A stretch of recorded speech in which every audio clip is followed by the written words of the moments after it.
Tube Tamil வணக்கம். 14 வயது தம்பியை செல்போன் தராததால் கொலை செய்த அண்ணன். ஆந்திரா மாநிலத்தில் 14 வயதுடைய தம்பியை செல்போன் தராததால் அண்ணன் ஒருவர் கத்தியால் அடித்து கொலை செய்த சம்பவம் ஒன்று பதிவாகியுள்ளது. ஆந்திரா மாநிலத்தில் தலுக்கா என்னும் இடத்தை சேர்ந்த சிவகுமார் என்னும் 18 வயதுடைய இளைஞன் தனது தம்பியை செல்போன் தராததால் கொலை சம்பவம் ஒன்று செய்துள்ளார். இவர் தனது பெற்றோர்களுடன் சேர்ந்து கூலி வேலை பார்த்து வந்துள்ளார். இவருடைய தம்பி பாடசாலைக்கு பாட்டியுடன் இருந்தே சென்று வந்துள்ளதும் குறிப்பிடத்தக்கது. இந்த நிலையில் பிரனோஸ் எனப்படும் இந்த தம்பி புறநகர் பகுதியில் தலைகளிலும் உடம்பிலும் பலத்த காயங்களுடன் சடலமாக மீட்கப்பட்டுள்ளார். சடலமாக மீட்கப்பட்ட இந்த தம்பியினுடைய உடலை உடனடியாக சம்பவ இடத்துக்கு போலீசார் சென்று அந்த உடலை பிரேத பரிசோதனைக்காக வைத்தியசாலைக்கு அனுப்பி வைக்கப்பட்டனர். அனுப்பி வைக்கப்பட்ட பின்னர் தொடர் விசாரணையை நடத்திய போது இவரது 18 வயதுடைய அண்ணனே காரணம் என்ற ஒரு குற்றச்சாட்டின் மூலம் அண்ணனை அதிரடியாக கைது செய்தனர். கைது செய்து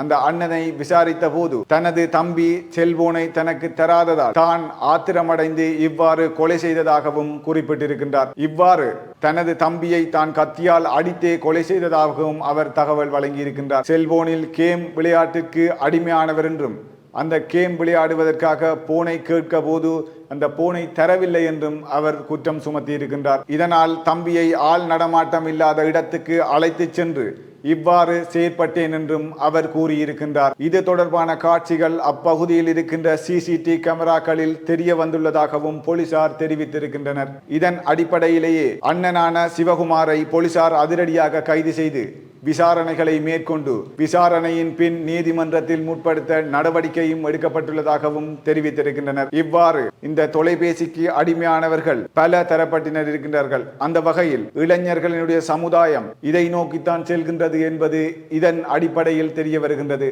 குறிப்பாக ஒரு இளைஞனாக இருக்கின்ற போதும் வேலை நேரத்திலும் அதற்கு அப்புறம் தன்னுடைய செயற்பாடு எவ்வாறு இருக்கிறது என்பது இதன் மூலம் தெரிகின்றது.